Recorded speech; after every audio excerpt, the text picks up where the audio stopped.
రోజుల క్రితం ఎమ్మెల్సీగా ప్రమాణ స్వీకారం చేసిన అద్దంకి దయాకర్ ప్రస్తుతం మనతో పాటు ఉన్నాడు. ఎమ్మెల్సీగా ప్రమాణ స్వీకారం చేసిన నిమిషాల వ్యవధిలోనే అద్దంకి దయాకర్ జీతంలో 25% పార్టీ ఫండ్గా ఇస్తున్నాడు. సో రీజన్ ఏంటి సార్?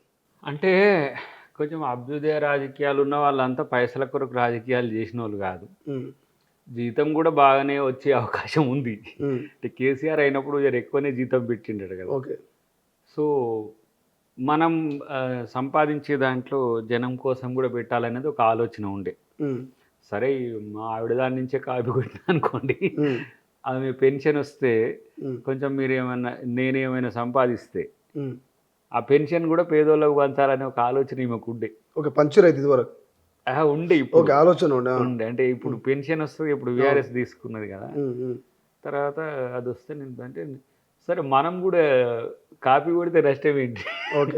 సో అదొకటి. తర్వాత నాకు ఒకటి ఇంట్యూషన్ ఎప్పుడు కూడా ఉంటుండే ఏంటంటే మనం సంపాదించేదంటే కొంత శాతం నేరుగా ప్రజలకు ఇవ్వాలి. నాకు అసలు ఎట్లా ఉండే అంటే కొంతమంది దీర్ఘకాలిక రోగాలతో ఉంటారు, కొంతమంది ఈ ఫస్ట్ ఎయిడ్కి సంబంధించిన వాటిల్లో కూడా కొన్ని ఇబ్బందులు ఉంటాయి. ఇట్లాంటి ఎట్లాగూ ఎమ్మెల్సీ అయితే ఎమ్మెల్సీ, ఎమ్మెల్యే అయితే ఎమ్మెల్యే ఫండ్ ఉంటుంది, వాటికి చేయొచ్చు. కానీ నేనుగా పెట్టాలనే ఒక ఆలోచన నాకు మొదటి నుంచి ఉండే. సో దాన్ని ఎట్లా చేద్దాం అనుకోని ఫస్ట్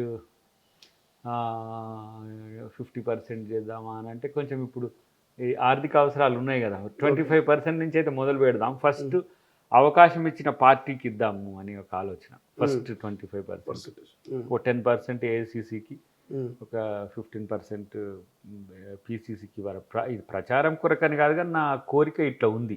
ఇప్పుడు మనం ఇప్పుడు ఎమ్మెల్సీగా ఉన్న రోజులు ఎవ్రీ మంత్ 25% వెళ్ళిపోతుంది అంతే. Almost all 50,000 పైచీలకి 50,000, 60,000 ఉండిపోవచ్చు. ఒక 20,000 ఇటు 30,000 అటు అట్లా పోతుండొచ్చు. ఏదున్నా నాకు వచ్చే నగదులో ఆ షేరింగ్ అనేది పార్టీ వాటా అది. తర్వాత కొన్ని రోజులకి ఇప్పుడు ఈ ఉద్యమకారులు అది ఏం చేస్తారో చూద్దాం. ఇప్పుడు వాళ్ళకి డెవలప్మెంట్ ఫండ్ ఏదో ఇట్లాంటివి పెట్టే అవకాశం ఉంది, దానికి ఇవ్వడమా ఎట్లా అనేది సమాజం కొరకు ఒక 25% లేయర్ 2లో మేబీ ఒక 1-2 ఇయర్స్ తర్వాత ఎప్పుడు కొంత నాకు వెసులుబాటు అవుతున్న అప్పుడు ఉద్యమకారులకు ప్రజలకు సంథింగ్ లాంగ్ స్టాండింగ్ పెండింగ్స్ ఉంటాయి పర్ మంత్ వచ్చే వాటిల్లో మనం నేరుగా ఇవ్వడం. ఇదేమో అకౌంట్ ట్రాన్స్ఫర్ చేస్తాం నేరుగా శాలరీ నుంచి. అప్పుడు చేసే వ్యక్తిగత హోదాల్లో ఉంటాయి కాబట్టి అట్లా చేయాలని ఉన్నది. ఇవన్నీ చూస్తే మా స్కూల్ వాళ్ళు పెట్టింది దయాకర్ చదివిన 10th క్లాస్ స్కూల్, మరి దీనికి ఏమైనా చేస్తారా అని మా నూతన స్కూల్ అది ఫండ్స్ నుంచి పెట్టడమా, నా సొంతంగా కూడా చేయొచ్చు. పోయినసారి కూడా ఎలక్షన్స్ అప్పుడు కాదు, మరి 10th క్లాస్ ఓల్డ్ బ్యాచ్ మేము మొన్న రీయూనియన్ అయినప్పుడు నా మైండ్లో ఉండే. కానీ చెప్తే ఏంటంటే ఇంకా అది మనం ఆ డాంబికాల కొరకు కొన్ని దానాలు కాదు, కొన్ని సహకారాలు చెప్పి చేయకూడదు అనేది ఒక ఉంటుండే. ఇది చెప్పేందుకు చేయాలనుకుంటున్నంటే ఇట్లా ప్రతి రాజకీయ నాయకుడు తన ఎప్పుడు సమాజం నుంచే తీసుకోవడం కాదు, సమాజానికి కూడా కొంచెం ఇవ్వాలి. ఇప్పుడు శ్రమ ఇస్తాము, మన జీవితం ఇస్తాము. ఇప్పుడు మేమైతే 20 years లైఫ్ ఓన్లీ అంటే మూమెంట్స్కు రాజకీయాలకే ఇచ్చినాం. కానీ వచ్చే పైసల్లో కూడా కొంత పార్టీ కొరకు, ఎందుకంటే పార్టీకి డబ్బులు లేవు లేకపోతే పేదరికం అనేది కాదు, నా కృతజ్ఞత అది అంతే. ఎందుకంటే నేను ఇస్తున్నా అనే ఒక భావన నాకు ఎప్పుడు కూడా సంతోషాన్ని ఇస్తుంది. పార్టీ నాకు చాలా ఇచ్చింది. ఇప్పుడు ఎమ్మెల్సీ ఇవ్వచ్చు కాకపోయినా 2 సార్లు ఎమ్మెల్యే ఇచ్చింది. ఆఫ్టర్ మూమెంట్ దయాకర్ ఎలైవ్ ఉన్నాడు అని అంటే పార్టీనే. ఇప్పటికి దయాకర్ తన లైఫ్లో కొంత అందరితో సంతోషంగా ఉండగలుగుతున్నాడు. పదవులతో హోదాలతో వచ్చేది వ్యక్తిగత సంతోషం, ప్రజలతో నన్ను ఉండేటట్టుగా చేసింది కాంగ్రెస్ పార్టీ. కాబట్టి దానికి నేను రుణపడి ఉంటా కదా. ఇప్పుడు దయాకర్ మొదటి సంతకం దేని మీద పెడదాం అనుకుంటున్నాడు ఎమ్మెల్సీ తర్వాత? ఇప్పుడు ఏ ఫైల్ మీద అది ఆలోచిస్తున్నా. 1-2 అంశాలు తెర మీదకి వచ్చినాయి, చూద్దాం. అది దాన్ని ఫైనల్ చేసి చెప్తా. చాలా వ్యాలిడ్ గానే ఉండాలనేది ఒక ఆలోచన ఉంది. చేయబోయే మొదటి సంతకం జీవితాంతం గుర్తుండేటట్టే ఉంటుంది. అడిగే ప్రశ్న కూడా చాలా యూస్ఫుల్ గానే ఉండేటట్టుగా ఉంటుంది. కొంతమంది డీలిమిటేషన్ దాని మీద అన్నారు, కొంతమంది పూలే దాని మీద అన్నారు, కొంతమంది ఇట్లా కొన్ని ఉన్నాయి. బట్ ప్రయారిటీస్ అప్పుడున్న అంశాల్లో ఏదనేది చూద్దాం. బట్ నా ఉద్దేశం అయితే ఒక భిన్నమైన రాజకీయ నాయకుడిగా ఉండాలని కాదు, ఆదర్శవంతమైన రాజకీయ నాయకులను చూసి ఫాలో అవుదామని. గతంలో అభ్యుదయ భావాలున్న కాంగ్రెస్ నాయకులు, కమ్యూనిస్ట్ నాయకులు సోషలిస్ట్ నాయకులు they paid lot of money to the people. ఇప్పుడు సర్దార్ వల్లభాయ్ పటేల్ గారు కానీ, లేకపోతే ఆయన పేరేంది పెద్ద ఆయన బారిస్టర్ ఎట్లా, నెహ్రూ కంటే ముందు ఇంకా ఆయన దాదాబాయి నవరోజీ లాంటి వాళ్ళు, ఇట్లా వీళ్ళు అసలు వాళ్ళ జీవితాలు పక్కన పెట్టి వాళ్ళ ప్రొఫెషన్తో వచ్చే డబ్బులు, ఇక నెహ్రూ గారు ఏకంగా 10,000 ఎకరాల అరటి ఏమంటారు మన యాపిల్ తోటలు అమ్మి మూమెంట్కి పెట్టిండ్రు. వాళ్ళ డాడీ కూడా అంతే. అది కాకుండా మన 9.5 సంవత్సరాల పైచలకు జైల్లో ఉన్నాడు ఆయన. ఊరికనే ప్రధానమంత్రి ఏదో ఉందిగా ఇప్పుడు పాట, ఊరికనే రాలేదురా కూర్చున్న సీటు అన్నట్టు ఖ్యాతి కూడా ఊరికనే రాదు. వాళ్ళ త్యాగాల్లో మనమెంత చెప్పు కొంచెం. అంటే వాళ్ళని ఇప్పుడు టికెట్ త్యాగం చేసినప్పుడు కూడా దయాకర్ ఎట్లా చేసిండ్రు అరే, ఒక్కొక్కరు ఎమ్మటే పార్టీ మారిపోతారు, అది మామూలుగా ఉండదురా, ఎంత ఓపిక ఉంది, ఎంత సహనం ఉంది అని అంటే, ఒకవేళ వాళ్ళు చేసిన సాక్రిఫైస్ని కంపేర్ చేసుకుంటా నేను ఎప్పుడు. వాళ్ళు బిగ్ బ్యాంగాల్. ఇప్పుడు దేశం కొరకు సాక్రిఫైస్, ప్రాణాలని సాక్రిఫైస్ చేసిన ఇందిరాగాంధీ, రాజీవ్ గాంధీ ముందు మనం ఊహించుకుంటే మనం సాక్రిఫైస్ చేసేది ఏంటిది, ఒక ఆఫ్టర్ ఆల్ టికెట్. దానికి ఎంత మంచి నాయకుడు అని అన్నారు. ఇప్పుడు దీంట్లో 25% ఇస్తేనే చాలా మంది అబ్బా దయాకర్ చాలా మోడల్గా ఉన్నాడు, ఇట్లా రాజకీయ నాయకులు ఇట్లా ఉండాలి. ఇప్పుడు చాలా మంది జీతం తీసుకునే వాళ్ళు కూడా ఉన్నారు. గుమ్మడి నర్సయ్య లాంటి వాళ్ళు 5 సార్లు ఎమ్మెల్యే అయినా కూడా ఇంకా సైకిల్ మీద తొక్కడం. వెనకటికి చాలా మంది పార్టీ దగ్గర జీతాలు, పార్టీ దగ్గర లెటర్ ప్యాడ్లు పెట్టేటోళ్ళు, వాళ్ళు పని చేసేటోళ్ళు.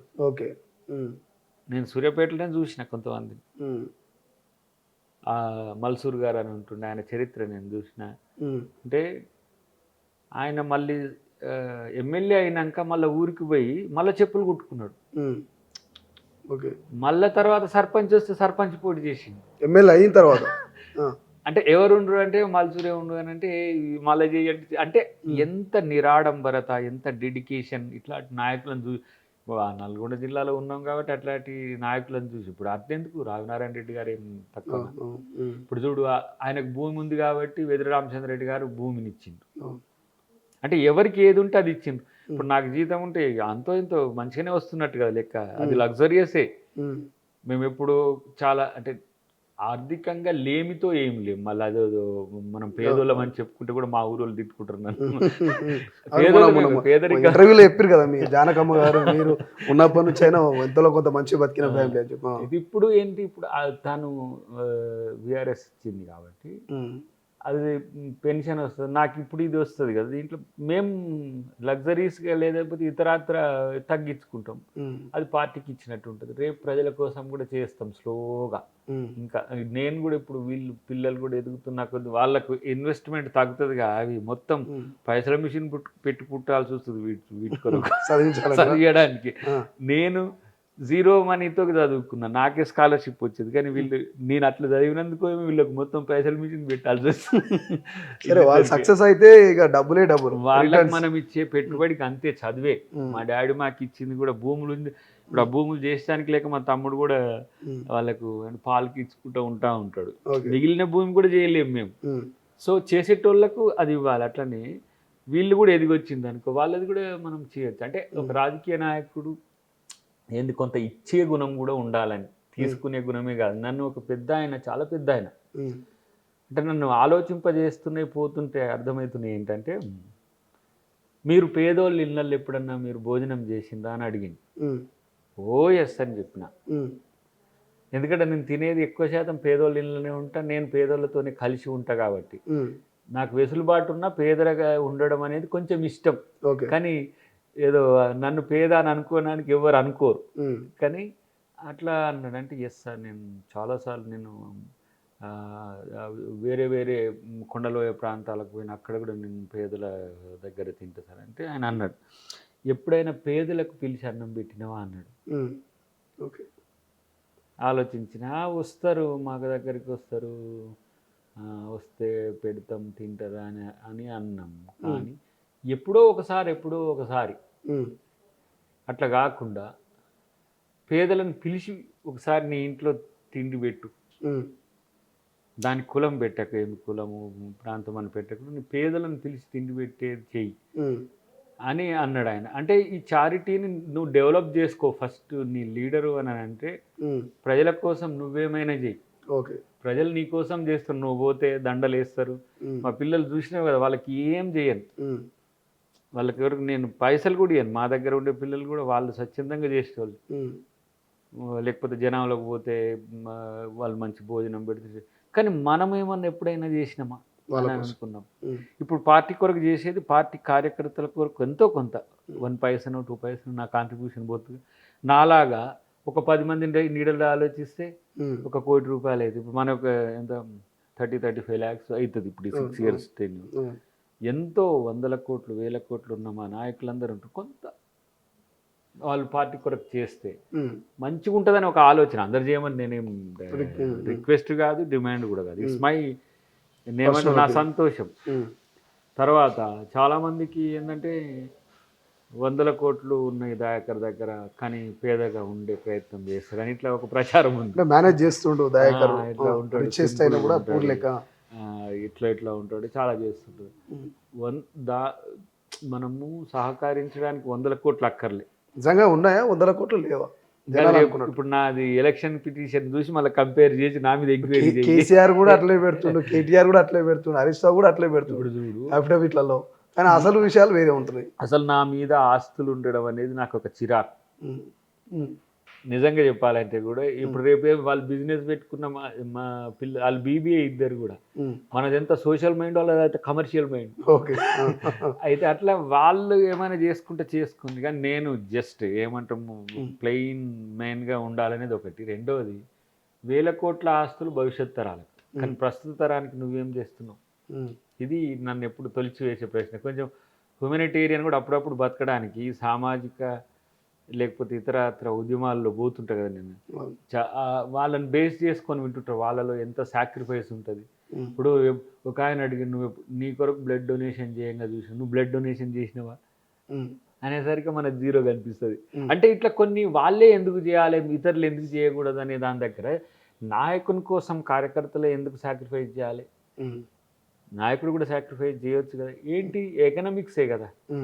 ఇప్పుడు నువ్వు రేపు మొత్తం నీ శాలరీ ఇచ్చిన 2 లక్షల పైసలకే కదా ఇచ్చేది, కానీ నువ్వు కార్యకర్తలు బతికించుకోగలుగుతారు. ఇన్ని రోజులు నా దగ్గర ఏం లేకపోయినా వాళ్ళే అన్ని రకాల కార్యాచరణ, అది సామాజిక ఉద్యమాలు ఉండని, తెలంగాణ ఉద్యమంలో ఉండని, లేకపోతే రాజకీయాల్లో ఉండని, వాళ్ళంతా ప్రేమతో ఉన్నప్పుడు నాకు ఆ కనెక్టింగ్ అనిపించింది. సెకండ్ లేయర్లో డెఫినెట్గా చారిటీ అనేది అది చెప్పి చెయ్య, చాలా గుప్తంగా చేస్తా, అది ప్రచారం కొరకు అన్నట్టు ఉంటుంది.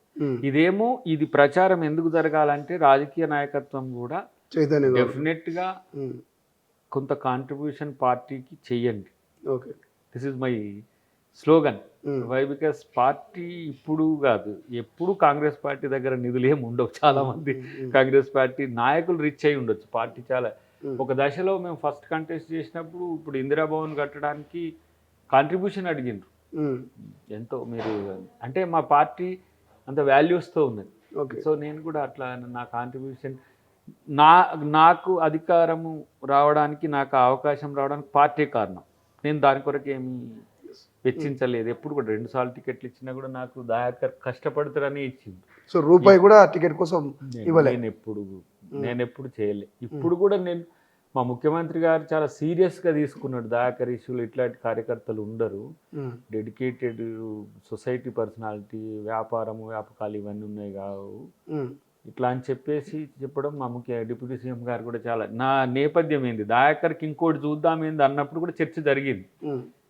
దయాకర్ పార్టీకి కూడా అవసరం, దయాకర్కి పార్టీ అవసరమే, దయాకర్ కూడా పార్టీకి అవసరం అనే సందర్భంలో నాకు ఈ అవకాశం వచ్చింది.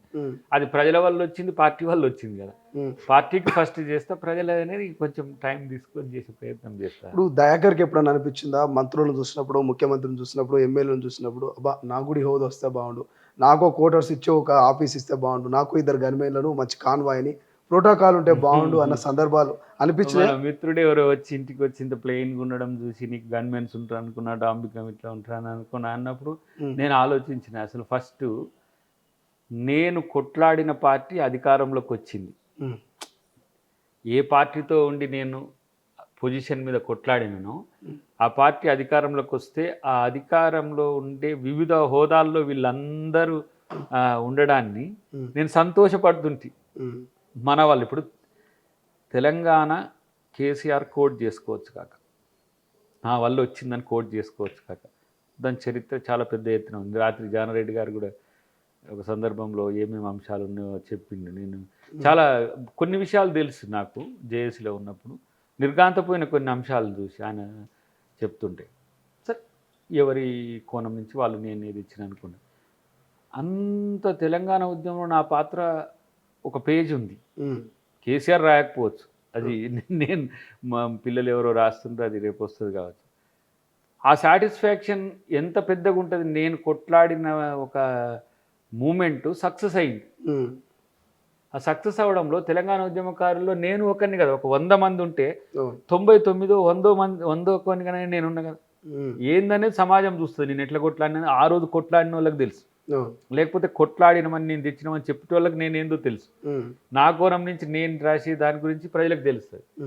అట్లనే కాంగ్రెస్ అధికారంలోకి తేవాలని నేను చాలా పకడ్బందీగా కన్స్ట్రక్టివ్గా నేను ఫ్రమ్ ది బిగినింగ్ ఉన్నా. నా ఓటమి నేను లెక్కే చేయలే. రెండోసారి ఓడిపోతే కూడా నన్ను ఓడగొడతానికి కాల్ చేసే శకలు చూసి ఇది చిల్లర కాళ్ళు ఉన్నారు, పాలత కాళ్ళు, నన్ను ఓడగొడతానికి ఇన్ని కథలారా బాబు అని చెప్పి నేను ఓడిపోను. ఎలక్షన్లో ఓడిపోవచ్చు కాక జీవితంలో దాకర్ ఎప్పుడు ఓడిపోడు. ఎందుకంటే సేవ చేయడము, ప్రజలే లక్ష్యంగా పనిచేసేందుకు ఓటమి ఏంది. కాబట్టి నేను మళ్ళీ ఎవరు దీన్ని కాంక్రీట్గా ఇప్పుడు కేసీఆర్కి టిట్ ఫర్ టాట్ అంటే సై అంటే సై అని కొట్లాడేటోళ్ళు ఉండాలనుకుంటే వాళ్ళు ఉన్నారు. మా వాళ్ళు చాలా సోబర్ అయింది.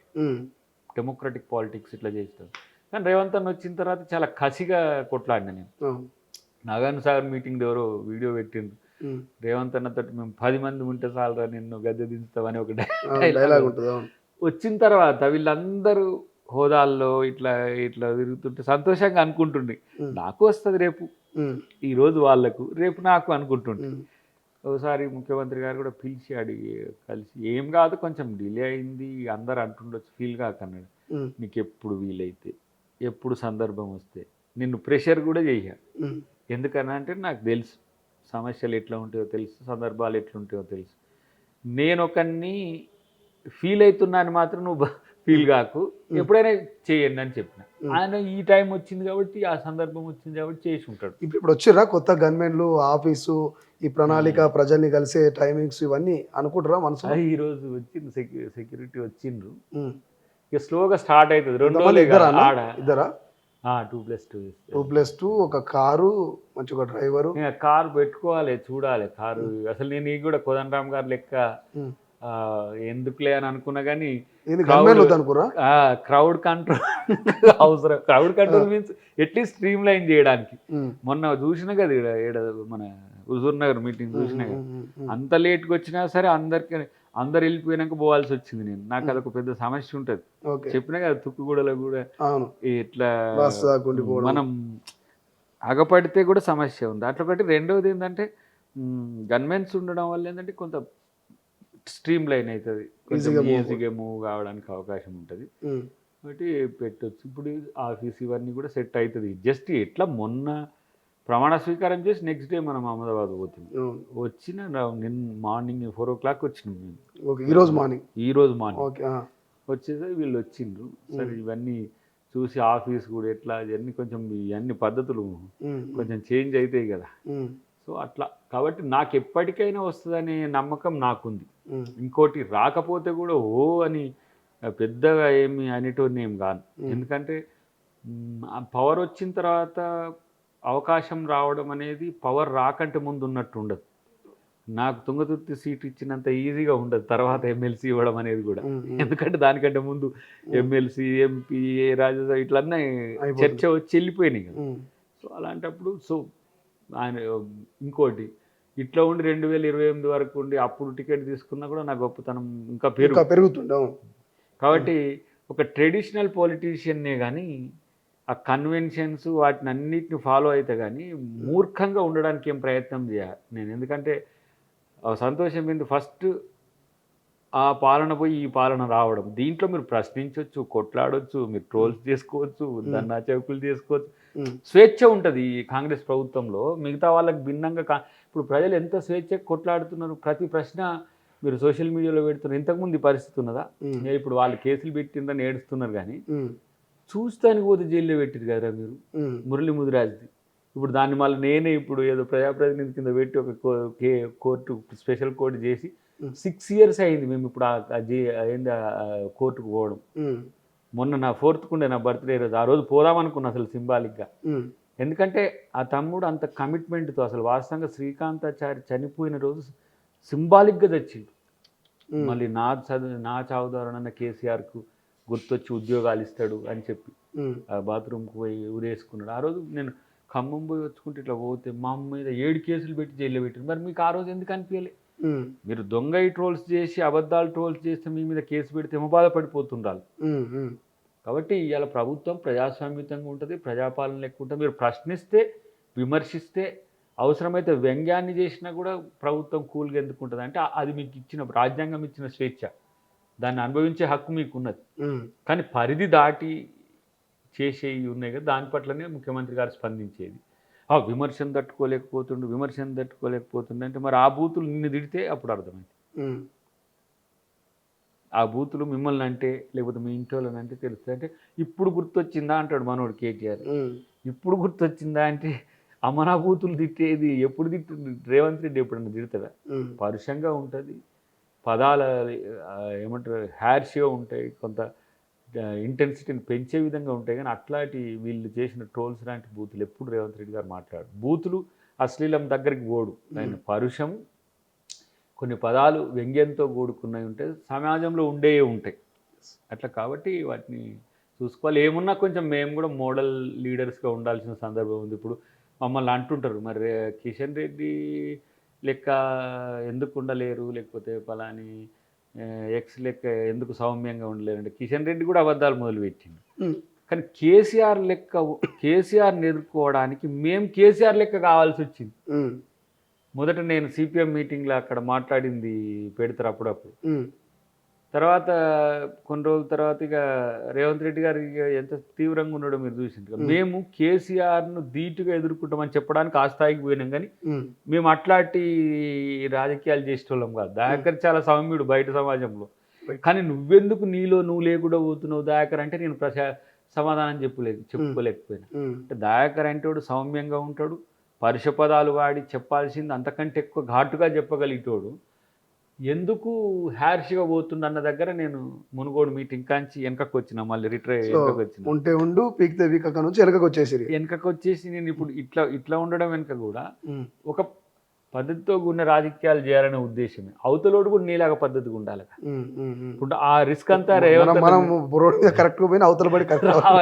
ఇప్పుడు ఆ రిస్క్ అంతా రేవంత్ అన్న తీసుకుంటాడు. కాబట్టి ఆయన ఇంకా ముఖ్యమంత్రి గారు ఇట్లా చేస్తుండ్రు ఇట్లా అని అంటారు. సందర్భం వచ్చినప్పుడు కేసీఆర్ ఏం మాట్లాడట్లేదు, ఈయననే మనోడు పులకేసి లెక్క ఉన్నాడు కేటీఆర్. కాబట్టి కొంచెం మారితే మంచిది, లేకపోతే మళ్ళీ అందరూ ఆడికి రావాల్సి వస్తుంది.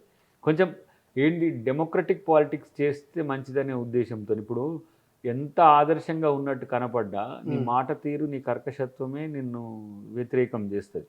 పదవుల్లో ఉన్నప్పుడు, హోదాల్లో ఉన్నప్పుడు, బాధ్యతతో ఉన్నప్పుడు ఉండాల్సిన సందర్భం ఉంది. ప్రాక్టీస్ చేయనిస్తారో మళ్ళీ నన్ను ఆవేశపరుని చేస్తారో మరి ఏంటో. ఇప్పుడు నేను ఇట్లా అయిందంటే సమాజం రాజకీయ నాయకత్వం, కానీ నేను నా ఒరిజినల్ బిల్ట్ ఇది.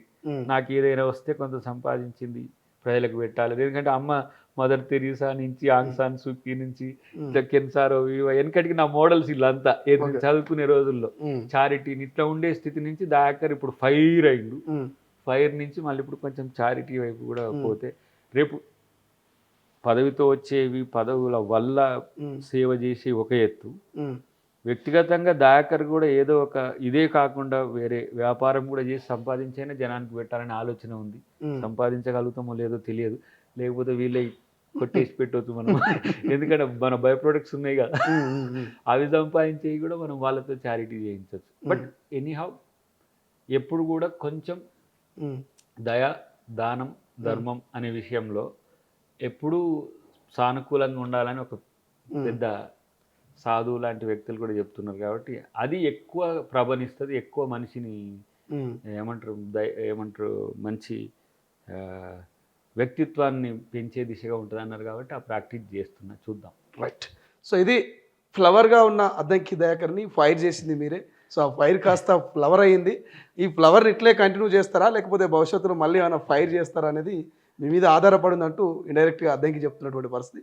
చూద్దాం ఏం చేస్తారో. మరి 25% పార్టీకి ఫండ్గా పంపిస్తున్నా, తర్వాత నెక్స్ట్ ఒక ఏడాది తర్వాత ఇంకో 25% నా అభిమానుల కోసం, ప్రజల కోసం ఖర్చు పెడతా, భవిష్యత్తులో ఒక ట్రస్ట్ను కూడా ఏర్పాటు చేసే అవకాశం ఉందంటూ అద్దంకి చెప్తా ఉన్నాడు. చూద్దాం. నాకు తెలిసి తొలి ఎమ్మెల్సీ అనుకుంటా 25% పార్టీకి, ఇంకో 25% ప్రజలకు కేటాయిస్తున్నటువంటి వ్యక్తి, ఆ రకమైనటువంటి ఆలోచన, ఆ డెసిషన్ తీసుకున్నటువంటి వ్యక్తి. చూద్దాం ఏం జరుగుతుందో భవిష్యత్తులో అనేది. కెమెరా పర్సన్ అజయ్తో శ్రీశైలం, తొలి వెలుగు, హైదరాబాద్. ప్రపంచంలో ఏ మూల ఏ క్షణం ఏం జరుగుతుందో వేగంగా తెలుసుకోవడానికి తొలి వెలుగు వాట్సాప్ ఛానల్ని ఫాలో చేయండి.